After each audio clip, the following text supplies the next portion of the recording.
in the precious name of our Lord and Savior Jesus Christ. సర్వశక్తి కలిగిన యేసయ్య నామములో మీ అందరికీ కూడా వందనాలు తెలియజేసుకుంటున్నామండి. For today's meditation, let us read Matthew chapter 11 verse 28. So ఈ రోజు దేవుని వాక్యం ధ్యానం చేసుకుందాం. దయచేసి అందరూ కూడా మత్తయి రాసిన సువార్త 11వ అధ్యాయము 28వ వచనం చదువుకుందాం. Come to me, all who labor and are heavy laden, and I will give you rest.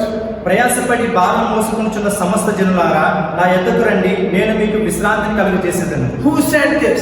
ఇది ఎవరు చెప్తున్నారు మనకి? This is the Lord Jesus Christ told his disciples. So ప్రభువైన యేసుక్రీస్తు వారు తన శిష్యులకు చెప్తున్న మాటలు ఇవి. He also tells the same thing to us. So అదే మాటలు ఆయన మనకు కూడా చెప్తూ ఉన్నారు. How can the Lord Jesus can give us rest? So Yesu ప్రభు వారు మనకి ఆయన దగ్గరికి వెళ్తే మనకి ఏ విధంగా విశ్రాంతిని ఇస్తారు? Because he got the authority. ఎందుకంటే ఆయన అధికారమును కలిగి ఉన్నారు కనుక. We read in Matthew chapter 28 verse 18. There we read, and Jesus came and said unto them, all authority in heaven and on earth has been given to me. So Yesu ప్రభు వారు మత్తయి రాసిన సువార్త 28వ అధ్యాయము 18వ వచనంలో చెప్తున్నారు, పరలోకమందును భూమి మీదను నాకు సర్వ అధికారం ఇవ్వబడి ఉన్నదని. So he who got the power both over the heaven and the earth has told us to go to him to get rest. So ఆయన ప్రభువైన యేసుక్రీస్తు వారు పరలోకమందును భూమి యందును సర్వ అధికారమును కలిగి ఉన్నారు కనుక ఆయన మనల్ని పిలుస్తూ ఉన్నారు, నా యొద్దకు రండి, నేను మీకు విశ్రాంతిని కలిగజేసేదను. We live in this world of troubles. So మనం ఈ లోకంలో జీవించినంత కాలము సమస్యలతో ఉంటాము. Always we face problems. So ఎల్లప్పుడూ కూడా మనకి సమస్యలనే వస్తూ ఉంటాయి. And we are not able to overcome all those. ఆ సమస్యల నుండి మనము బయటపడడానికి మనకి అసాధ్యపడదు. That is the reason Jesus told us to come to him. అందుకే ప్రభువైన యేసుక్రీస్తు వారు చెప్తున్నారు, నా యొద్దకు రండి, నేను మీకు విశ్రాంతిని ఇస్తాను అని. How can we go to the Lord? యేసు ప్రభువారి దగ్గర, దేవుడి దగ్గరికి మనం ఏ విధంగా వెళ్ళగలము? All the children of God can go to him. So ఎవరైతే దేవుని బిడ్డలు ఉన్నారో, ప్రభువైన బిడ్డలు ఉన్నారో, వారు మాత్రమే దేవుని దగ్గరికి వెళ్ళగలరు. Because when we become the children of God, we are the heads of the kingdom. So మనం ఎప్పుడైతే ప్రభువైన యేసు దేవునికి బిడ్డలమై ఉన్నామో, దేవుని దగ్గర నుండి సర్వ అధికారమును మనం పొందుకోగలిగేవారు. That we read in Romans chapter 8 verse 17. So మనము ఆ వాక్యమును రోమీయులకు రాసిన పత్రిక 8వ అధ్యాయము 17వ వచనంలో మనం చదువుదాం. And if children, then heirs of God and fellow heirs with Christ. మనము పిల్లలమైతే వారసులము, అనగా దేవుని వారసులము, క్రీస్తుతో కూడా మహిమ పొందుటకు ఆయనతో శ్రమపడిన యెడల క్రీస్తు తోడి వారము. Then how can we become the children of God? అయినప్పుడు మనం ఏ విధంగా దేవుని యొక్క బిడ్డలం అవుతాము? We read in John chapter 1 verse 12. Who believed in his name, he gave the right to become the children of God. యోహాను రాసిన సువార్త 1వ అధ్యాయము 12వ వచనము ప్రకారము తనను ఎందరు అంగీకరించెదరో వారందరికీ, అనగా తన నామమందు విశ్వసించిన వారందరికీ దేవుని పిల్లలగుటకు ఆయన అధికారం అనుగ్రహించున్నాడు. So we need to receive him. So ఆయనను మనం అంగీకరించాలి. What is the speciality in receiving the Lord in our life? మన జీవితంలోకి దేవుని మనం అంగీకరించి మనము ఆయనను ఆహ్వానించినప్పుడు వాటి వల్ల ప్రత్యేకత ఏమిటి? Because he gave his life to redeem us from the bondage of sin. ఎందుకంటే మన యొక్క పాపముల నుండి మనకి విడుదల ఇవ్వడానికి ఆయన తన యొక్క ప్రాణమును సర్వమును ఆయన మన కొరకై ధారపోశారు. We need to believe that. So అది మనం ఖచ్చితంగా నమ్మాలి. Without faith we cannot go to the Lord. So నమ్మకము లేకుండా మనం దేవుని దగ్గరికి వెళ్ళలేము. That we read in Hebrews chapter 11 verse 6. So అది మనము హెబ్రీయులకు రాసిన పత్రిక 11వ అధ్యాయము 6వ వచనంలో మనం చదువుతాము. Without faith it is impossible to please him. So నమ్మకము విశ్వాసము లేకుండా దేవుని కనపరచడం అసాధ్యము. Not only we need to have faith, but also we need to have holiness. So కేవలము విశ్వాసమే కాదు, మన జీవితంలో పరిశుద్ధత కూడా ఉండాలి. That we read in 1 Peter chapter 1 verses 15 and 16. So పేతురు రాసిన మొదటి పత్రిక 1వ అధ్యాయము 15-16 వచనంలో మనం చదువుకుంటే మనకు తెలుస్తుంది. You shall be holy, for I am holy. So నేను పరిశుద్ధుడై ఉన్నాను కనుక మీరును పరిశుద్ధులై ఉండుడి. How can we become holy? మనం ఏ విధంగా పరిశుద్ధమై ఉండగలము? Because we are washed with the blood of Jesus. ఎందుకంటే మనము ప్రభువైన యేసుక్రీస్తు రక్తము ద్వారా కడగబడిన వారము. He shed his complete blood on the cross of Calvary for the remission of our sins. ఆ కల్వరి శిలువలో ఆయన మన కొరకే తన యొక్క రక్తాన్నంతా కూడా ధారపోసి మన పాపముల నుండి ఆయన కడిగి మనం So సిద్ధపరిచారు. what do we have to do to attain that? So మనం ఆ చేసిన త్యాగమును స్వీకరించడం మనం ఏం చేయాలి? Just to believe that Lord, you only shed the blood for the remission of my sin. So మనము నమ్మాలి, ప్రభువా నా పాపముల కొరకే నీవు అసలు కలువరి శిలువలో నా కొరకే నువ్వు రక్తాన్ని కార్చిన ప్రభువా అని నమ్మాలి. And we accept him as our Savior. So అదే విధంగా మనము మన రక్షకుడు నా దేవుడు నాకు రక్షకుడు అన్నాడని మనం ఆయన అంగీకరించాలి. And when we accept him as our Savior, he is supposed to save us from all difficulties that we face in this world. ఎప్పుడైతే నీవు దేవుడిని సొంత రక్షకుడిగా అంగీకరించి ఆయన నిన్ను రక్షిస్తాడు అని నమ్మకం కలిగి ఉంటావో ఈ లోకంలో నువ్వు ఉన్నంత కాలం కూడా ఆయన నీకు తోడుగా ఉండి నిన్ను రక్షిస్తాడు. And we need to have obedience. అదే విధంగా ఆయనకు నువ్వు కట్టుబడి ఆయన నచ్చే విధంగా నువ్వు జీవించాలి. That we read in 1 Peter chapter 1 verse 17. మనము మొదటి పేతురు రాసిన పత్రిక మొదటి అధ్యాయము 17 వచనంలో మనం చదువుకుందాం. And we don't read all the verses, we are just giving you the reference. So ఇక్కడ చెప్పబడిన ప్రతి వాక్యము బైబిల్ నుంచి తీసుకున్నవే, అది చదవడానికి సమయం లేదు కనుక మీకు రిఫరెన్సెస్ ఇస్తున్నాము. God gives us the solution where we cannot think of anything that we can get rid of it. So దేవుడు మనకు ఒక సమాధానమును మనకి ఇస్తూ ఉన్నారు. మనకు అసాధ్యమైనది మన వల్ల సాధ్యపడలేనిది ఉన్న ప్రతి దానిలో కూడా దేవుడు మనకి తోడుగా ఉండి మనకు అది సాధ్యమయ్యే విధంగా చేయగలడు. God uses unusual methods to get rid of the problem. దేవుడు ఊహించని వాటి కంటే ఆయన గొప్ప కార్యములు జరిగిస్తూ మనకు ఎంతో సహకరిస్తారు ఆయన. And when we read Matthew chapter 17 verse 24, they were to the Jesus and the disciple were to give the temple tax. So మనము మత్తయి రాసిన సువార్త 17వ అధ్యాయము 24వ వచనం నుండి మనం చూసినప్పుడు ప్రభువైన యేసుక్రీస్తు ప్రభు వారి యొక్క శిష్యులు దేవాలయంలో ఉన్నప్పుడు వారికి ఆ పన్ను చెల్లింపు విషయంలో ఇక్కడ బోధన జరుగుతుంది. And how did Jesus get that tax for giving for him and his disciples? So దేవుడు వారికి సుంకము ఏ విధంగా చెల్లిస్తున్నాడు, తన కొరకే తన శిష్యుల కొరకే అక్కడ సుంకమును ఏ విధంగా వారికి చెల్లించుతున్నారో మనం చదువుకుందాం. He said, Peter, go and fish, and when you get the first fish in the fish mouth, you will get what you are supposed to give for the tax. దేవుడు ఈ ప్రభువైన యేసుక్రీస్తు వారు పేతురును పంపించి నువ్వు వల వేసి చేపను పట్టు, ఆ చేప పట్టినప్పుడు మొదటిగా ఏ చేప అయితే నీకు దొరుకుతుందో దాని లోంటిలో నుంచి నీకు ఒక శకేలము ఒక దొరుకుతుంది, దాని ద్వారా నువ్వు వారికి సుంకము చెల్లించు అని చెప్తూ ఉన్నారు. There are many fishes in the sea. So సముద్రంలో అనేక చేపలు ఉన్నాయి.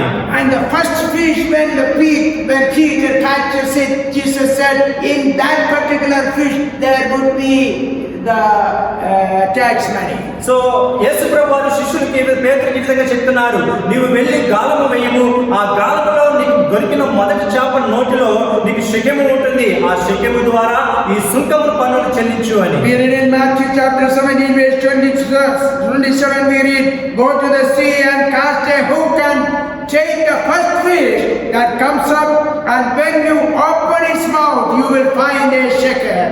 Take that and give it to them for me and for yourself. మత్తయి రాసిన సువార్త 17వ అధ్యాయము 27వ వచనంలో మనం ఈ విధంగా చదువుకుందాము. అయినను మనము వారి అభ్యంతరం కలగజేయకుండానట్లు నీవు సముద్రమునకు పోయి గాలము వేసి మొదటి పైకి వచ్చిన చేపను పట్టుకుని దాని నోరు తెరిచిన ఎడల ఒక శకెలు దొరుకును, దానిని తీసుకుని నా కొరకును నీ కొరకును వారికి ఇమ్మని అతనితో చెప్పాను. And the Almighty God uses the unusual way to meet our needs. సర్వశక్తి కలిగిన దేవుడు ఆ పనుల నిమిత్తమే ఆయన గొప్ప కార్యములను ఎవరు ఊహించలేని అతి గొప్ప కార్యముల ద్వారా దేవుడు అక్కడ కార్యాలు చేస్తున్నారు. So when we face any situation, we do not have to worry how to get it. Just to put the issue to the Lord. So మనము కూడా మన జీవితంలో ఏదైనా సమస్యలతో ఇరుకుని ఉన్నప్పుడు ఆ సమస్యల నుండి ఏ విధంగా బయటపడాలని చింతపడవద్దు. నీ సమస్యలన్నీ కూడా దేవుడి దగ్గర సమర్పించుకో. దేవుడు నువ్వు ఊహించిన దానికంటే గొప్ప కార్యములు పట్ల జరిగిస్తాడు. And we can also see another method God used to feed Elijah. So అదే విధంగా మరొక విషయాన్ని నుంచి చూద్దాము. ప్రభు అయిన దేవుడు ఆ భక్తుడిని ఏ విధంగా ఆయన ఆహారం సిద్ధపరుస్తున్నాడు అనే దాని గురించి కూడా మనం ఇక్కడ చూద్దాము. ఏలియా ప్రవక్తకి దేవుడు ఈ విధంగా ఆహారం సిద్ధపరచడం చూద్దాం. That we read the story in 1 Kings chapter 17. So ఆ యొక్క జరిగిన సంఘటన మొదటి రాజుల గ్రంథము 17వ అధ్యాయంలో మనం చూద్దాం. We know the story very well and we do not want to read verse by verse. So మనందరికీ కూడా ఇక్కడ దేవుడు ఏలియాకి ఏ విధంగా సహాయం చేశాడో మనందరికీ తెలుసు. అందువలన ఇక్కడ చదువుకుండా ఆ మాటలు మీకు చెప్తూ ముందుకు వెళ్తున్నాం. And Elijah is directed by the Lord to go to the brook of Kerit. So ఏలియా ప్రవక్త దేవుని యొక్క మాటకు, దేవుడి యొక్క డైరెక్షన్ ద్వారా దేవుడు చూపించిన మార్గంలో వెళ్తూ ఆయన ఆ యొక్క కొండ వాగు దగ్గరికి వెళ్ళమని దేవుడు సలహా ఇచ్చి ఉన్నాడు. And Almighty God gave him the correct route map. So సర్వశక్తి కలిగిన దేవుడు ఈ కేరేతు వాగు దగ్గరికి వెళ్ళమని సరైన మార్గాన్ని ఇక్కడ ఏలియా ప్రవక్తకు చూపిస్తున్నాడు. And when we read verse 7, when we read verse 5, we read he went and did according to the word of the Lord. 17వ అధ్యాయము 5వ వచనంలో మనం చదువుకున్నప్పుడు అక్కడ పోయి యెహోవా సెలవు చెప్పున యొర్దానుకు ఎదురుగా ఉన్న కేరేతు వాగు దగ్గర నివాసం చేసేది. When we live according to the word of God, we will get what we need in our life. మనం ఎప్పుడైతే దేవుడి చిత్త ప్రకారము, దేవుడి మాట ప్రకారం మనం జీవిస్తామో మనకి ఏది అవసరమో అవన్నీ కూడా దేవుడు మనకి సమకూరుస్తాడు. God arranges the unusual method of getting the breakfast and the lunch for Elijah through a bed. So దేవుడు ఊహించిన దానికంటే ఇక్కడ దేవుడు మనుషులు ఊహించిన దానికంటే దేవుడు గొప్ప కార్యములు ఏ విధంగా చేస్తున్నాడు ఇక్కడ చూద్దాము. దేవుడు ఈ ఏలియా ప్రవక్తకి ఉదయకాల ఆహారము, మధ్యాహ్న కాల ఆహారమును ఎవరి ద్వారా దేవుడు ఏర్పరుస్తున్నాడంటే పక్షులను ఉపయోగించుకుని, కాకోలను ఉపయోగించుకుని దేవుడు అక్కడ భోజనం ఏర్పాటు చేస్తున్నారు. And ravens which God used to provide the food without anything the ravens was doing it. ఈ కాకోలములు ఎప్పుడైతే దేవుడి మాటకు లోబడి ఉన్నాయో ఎటువంటి సందేహం పడకుండా, ఎటువంటి నిష్ఫలము కలగకుండా దేవుడు చెప్పిన మాట ప్రకారం సరైన సమయంలో దేవుడికి అక్కడ ఉన్న ఏలియా ప్రవక్తకి దేవుడు ఆహారం తీసుకువస్తున్నాయి. There was no problem as long as he lived there at the place where the Lord sent him. So ఆ దేవుడు ఏ ప్రాంతానికైతే పంపించున్నాడో ఆ ప్రాంతంలో అక్కడ నివసించినంత కాలం కూడా దేవుడు ఎటువంటి సమస్యను ఏలియాకి తీసుకురాలేదు. As long as he lived there, there was no problem. So మనము ఎప్పుడైతే దేవుడికి దగ్గరగా ఉంటామో మనకి ఎటువంటి సమస్యలు ఉండవు. As long as we go, as long as we live according to the directions of the Lord, according to the will of God, God is able to take care of us in all troubles. So దేవుడి చిత్త ప్రకారం దేవుడి మార్గంలో మనము జీవించినంత కాలం కూడా దేవుడు మనకి తోడుగా ఉండి మనకి ఏది అవసరమో అవన్నీ కూడా ఆయన సమకూర్చి మనల్ని జాగ్రత్తగా కాపాడుతూ ఉంటాడు. But we know that water in the brook of Kerit, that was over. So మనకి తెలుసు ఆ కెరూబు ప్రాంతంలో ఆ సమయంలో వచ్చినప్పుడు అక్కడ నీరు అనేది వారికి లభించలేకుండా ఇంకిపోయింది. And Elijah did not get worried of it. So అయినప్పటికీ కూడా నీరు ఎప్పుడైతే ఎండిపోయిందో అయినప్పుడు కూడా ఏలియా ప్రవక్త భయపడలేదు. That is the way we need to face the untoward situation, difficult situation in our life. So మన జీవితంలో కూడా ఇది మనకి ఒక మంచి పాఠంగా మనం తీసుకోవాలి. మనకున్న కష్ట సమయాల్లో మనం దేనికి భయపడకూడదు. నా దేవుడు నాకు తోడుగా ఉన్నాడని ఒక నమ్మకాన్ని, విశ్వాసాన్ని మనం కలిగి ఉండాలి. Elijah was sure that when the brook was wet, when there was no more water in the brook, and he was sure that God has another plan for him. So ఏలియా ప్రవక్తకి ఖచ్చితంగా తెలుసు ఆ ఎండాకాలంలో అక్కడ నీరు ఇంకిపోతుంది, అయినప్పుడు కూడా నా దేవుడు దానికి తగిన విధంగా వేరొక ఆలోచన చేసి ఉంటాడు, నాకు సహాయం చేస్తాడని ఒక నమ్మకం, విశ్వాసం అక్కడ ఏలియా ప్రవక్త కలిగి ఉన్నారు. And we can see how wonderfully Elijah was fed in the house of a widow where there was so scarcity of food.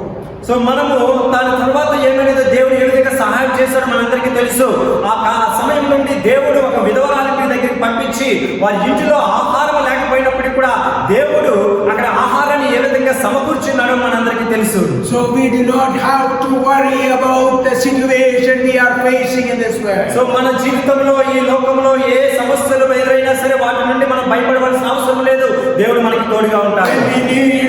When we are in need of anything, just go to the Lord. మనకి ఏదైనా అవసరం ఉందో మనం ఖచ్చితంగా మన ముందుకు వెళ్ళవలసింది దేవుడి దగ్గరికి. Psalm 121 verse 1 and 2 we read, I lift up my eyes to the hills, from where does my help come? So దావీదు రాసిన కీర్తన 121వ కీర్తన 2వ వచనంలో యెహోవా వలన నాకు సహాయం కలుగును, ఆయన భూమి ఆకాశం సృజించిన వాడు అని దావీదు దేవుని కనపరుస్తున్నారు. My help comes from the Lord. నాకు సహాయం ఎక్కడి నుంచి వస్తుందంటే నా దేవుడి నుంచే నాకు సహాయం వస్తుంది. Oh, in all our situations of need, let us say confidently, my help comes from the Lord. మన కష్టాల్లో, మన బాధల్లో, మనకున్న పరిస్థితుల్లో మనం ధైర్యంగా చెప్పవలసిన, గట్టిగా చెప్పవలసిన మాట ఏంటంటే నా దేవుడు నాకు తోడుకున్నాడు, ఆయన నుండి నాకు సహాయం లభిస్తుందని. So how can we go to the Lord? So మనం ఏ విధంగా దేవుడి దగ్గరికి వెళ్ళగలం? To become the children of God. ఆయన యొక్క బిడ్డలమైనప్పుడే మనం దేవుడి దగ్గరికి వెళ్ళగలం. Hallelujah. Hallelujah. And we have read how can we become the children of God. So మనము చదువుకున్నాము ఈ సందేశంలో మనము దేవుని బిడ్డలము ఏ విధంగా అవుతామనేది. John chapter 1 verse 12 we already read it. But to all who did receive him, who believed in his name, he gave the right to become the children of God. మనం already చదువుకున్నాము. మొదటి యోహాను రాసిన సువార్త 1వ అధ్యాయము 12వ వచనంలో తనని ఎందరు అంగీకరిస్తారో వారందరికీ, అనగా తన నామమున విశ్వాసం ఇచ్చిన వారందరికీ కూడా దేవుడి పిల్లలకు ఆయన అధికారం అనుగ్రహించింది. Once we believe in him and we become the heirs of the Lord. So మనం ఎప్పుడైతే ఆయనను నమ్ముతామో, ఆయనను అంగీకరిస్తామో, అప్పుడు మనం అందరం కూడా దేవుని యొక్క వారసులం అవుతాము. When we become the children of God, we become the heirs of his possession. మనం ఎప్పుడైతే దేవుని యొక్క బిడ్డలం అవుతామో, ఆయనకు వారసులం అవుతాం, అంటే ఆయనకు సంబంధించిన దానికి కూడా మనకి అధికారం అనేది కలిగి ఉంటాం. How can we say that? మనం ఏ విధంగా మాట చెప్పగలం? Because the word of God says it. ఎందుకంటే దేవుని వాక్యం మనకు చెప్తూ ఉన్నది. Romans chapter 8 verse 17 it says, and if children, then heirs of God and fellow heirs with Christ. So రోమీయులకు రాసిన పత్రిక 8వ అధ్యాయము 17వ వచనంలో మనం చదువుకుందాము. అక్కడ మనము పిల్లలమైతే వారసులము, అనగా దేవుని వారసులము, క్రీస్తుతో కూడా మహిమ పొందుటకు ఆయనతో శ్రమపడిన యెడల క్రీస్తుతోటి వారసులము. So we need to go to him in faith. So మనమందరం కూడా విశ్వాసంతో ఆయన దగ్గరికి వెళ్దాము. Hebrews 11:6 we read that without faith it is impossible to please him. So ఈ హెబ్రీయులకు రాసిన పత్రిక 11వ అధ్యాయము 6వ వచనంలో విశ్వాసము లేకుండా దేవునికి ఇష్టడైనడు అసాధ్యము. With holiness we need to give. We need to go to him. So పరిశుద్ధాత్మతో పరిశుద్ధతతో మనం ఈ లోకంలో జీవించాలి. How can we keep as holy in this wicked world? So మనము ఏ విధంగా పరిశుద్ధతగా జీవించాలి? ఈ పాపక లోకంలో మనం పరిశుద్ధతగా ఏ విధంగా జీవించాలి? Not to do anything that is not pleasing to God. So దేవుడు ఏదైతే నీకు చెప్పాడో అది మాత్రమే చేయాలి. దేవునికి ఇష్టం లేనిది ఏది కూడా నీవు చేయకూడదు. As a patient drives on the road and looking at the red light and stops there, he is taking care of the roads. So ఎవరైతే రోడ్డు మీద ప్రయాణం చేస్తూ వెళ్తూ ఉన్నప్పుడు అక్కడ సిగ్నల్ రెడ్ లైట్ పడిందో అక్కడ ఆగి ఉంటే వారికి ఎటువంటి ప్రమాదం లేకుండా వారు సరైన మార్గంలో వారు వెళ్తారు. So we need to obey the word of God. That is the rule that is given in our life. మనము దేవుని వాక్యములకు కట్టుబడి మనం జీవించాలి. దేవుడు మనకి ఇస్తున్న రూల్ ఏంటంటే మీరు దేవుని వాగ్దానం ప్రకారం జీవించమని. Oh, then we are the heirs and we are the people who have the promise. When we are in trouble, we have the liberty of going to him and get our help from him. So ఎప్పుడైతే నువ్వు ఈ విధంగా ఆయనకు ఇష్టమైన ప్రియుడిగా పరిశుద్ధంగా జీవిస్తావో, ఆయన యొక్క కుమారుడుగా నువ్వు పిలువబడతావు, ఆయన యొక్క వారసులం అవుతావు, అప్పుడు నీకు ఏ సమస్య వచ్చినా సరే, ఏ ఇబ్బంది వచ్చినా సరే, ఈ లోకంలో ఆయన నిన్ను విడవకుండా కాపాడి నీకు తోడుగా ఉండి నిన్ను ఆశీర్వదిస్తాడు. So what do we wait for now? So ఎందుకు మనం వెయిట్ చేస్తున్నాము? మనం దేని కొరకు ఎదురు చూస్తాము? How long you will go with your unsolved problem? ఎంతకాలము నీకున్న సమస్యలు, ఆ సమస్యకు పరిష్కారం లేకుండా నువ్వు ఎంతకాలం ముందుకు వెళ్ళగలవు? It is beyond our limitation to get it settled. So అది మన యొక్క శక్తికి మించినదై ఉంటుంది ఈ లోకంలో జీవించాలంటే. Oh, that is the reason the Lord said, come to me, I will give you. అందుకే దేవుడు చెప్తున్నాడు, నా యొద్దకు రండి, మీకు విశ్రాంతిని కలుగజేస్తాను. He can make the things which we have never dreamed of. So ఆయన మనం ఎప్పుడు ఊహించలేని గొప్ప కార్యములను ఆయన మన పట్ల జరిగిస్తారు. Like God used the fish to meet the taxman. So ఉదాహరణకు ఏ విధంగా అయితే దేవుడు చేపను ఉపయోగించుకుని ఆ చేప నోటి ద్వారా వచ్చిన ఆ షెకెలును తీసుకుని అక్కడ ట్యాక్స్ పన్నులు కట్టడం జరిగిందో దేవుడు అలాగే మనకి సహాయం చేస్తాడు. So let us not get our hearts troubled. So మనము ఏం చేద్దామంటే మన యొక్క హృదయాన్ని బాధ పెట్టకుండా శ్రమ పెట్టకుండా మనము దేవుడికి సమర్పించుకుందాం. It says John 14 chapter 14 verse 1, let not your hearts be troubled, believe in God, believe also in me. So యోహాను రాసిన సువార్త 14వ అధ్యాయము మొదటి వచనంలో మనం చదువుకుందాము. సో మీ హృదయములను కలవరపడనీయకుడి, దేవుని యందు విశ్వాసం ఉంచుచున్నారు, నా యందు విశ్వాసం ఉంచుడి. And not only we are provided with what all we need in this world, but also we have a promise that God will take us to heaven. మనకి ఏది అవసరమో అది ఈ లోకములో ఆయన సమకూరుస్తాడనేది కాకుండా మనకి మరొక వాగ్దానం దేవుడు ఇస్తున్నాడు. వాళ్ళందరినీ కూడా ఆయన పరలోక రాజ్యములోనికి మనం వారసులు చేయడానికి ఆయన సిద్ధంగా ఉన్నాడు. The world we are living in is a temporary place for us. ఈ లోకములో మనం జీవించినది కేవలం తాత్కాలికమైనది, కొద్ది రోజులు మాత్రమే ఈ లోకంలో జీవిస్తాం. God, Jesus, our Savior has gone to heaven to prepare a place for us and take us there. దేవుడు ఆల్రెడీ మన కొరకు యేసు ప్రభువు పరలోకానికి వెళ్ళి మన కొరకే ఉండడానికి ఆయన నివాసమును సిద్ధపరుస్తున్నాడు. ఆయన మరలా మన కొరకే వచ్చి మనల్ని తీసుకువెళ్తాడు. Everybody knows this fact that nobody is going to live in this world permanently. So ప్రతి ఒక్కరికి తెలుసు ఈ లోకంలో పర్మనెంట్ గా శాశ్వతంగా ఎవరు ఈ లోకంలో ఉండగలరు. John 14 verse 2 we read there, in my father's house are many rooms, if it were not so would I have told you, I go to prepare a place for you. Then verse 3, and if I go and prepare a place for you, I will come again and will take you to myself, that where I am you may be also. యోహాను రాసిన సువార్త 14వ అధ్యాయము 2-3 వచనములు చదువుకుందాము. నా తండ్రి ఇంట అనేక నివాసములు కలవు, లేని యెడల మీతో చెప్పెదను, మీకు స్థలము సిద్ధపరిచి వెళ్ళుచున్నాను. నేను వెళ్ళి మీకు స్థలము సిద్ధపరిచిన యెడల నేనుండు స్థలములో మీరు ఉండులాగున మరలా వచ్చి నా ఎదురుండుటకు మిమ్మల్ని తీసుకుని పోయేదను. This promise we can get not from anywhere else but from the Lord. ఈ వాగ్దానము, ఈ నమ్మకమైన మాటలు ఈ లోకంలో మనకి ఎవరు కేవలం దేవుడి దగ్గర నుంచి మాత్రమే ఈ వాగ్దానం పొందుకుంటాం. From the Lord Jesus Christ who gave himself for us. సర్వశక్తి కలిగిన దేవుడు మన కొరకై తన ప్రాణాన్ని, తన సర్వాన్ని మన కొరకై త్యాగం చేసి ఉన్నాడు. So let us take a decision, even though we have become the children of God. Let us examine ourselves. Are we living according to the word of God? So మనము ఒక్కసారి మనం పరిశోధించుకుందాం. ఒకవేళ నువ్వు దేవుని బిడ్డమైనప్పటికీ కూడా నీవు ఒక్కసారి నిన్ను పరిశోధించుకుని చూడు.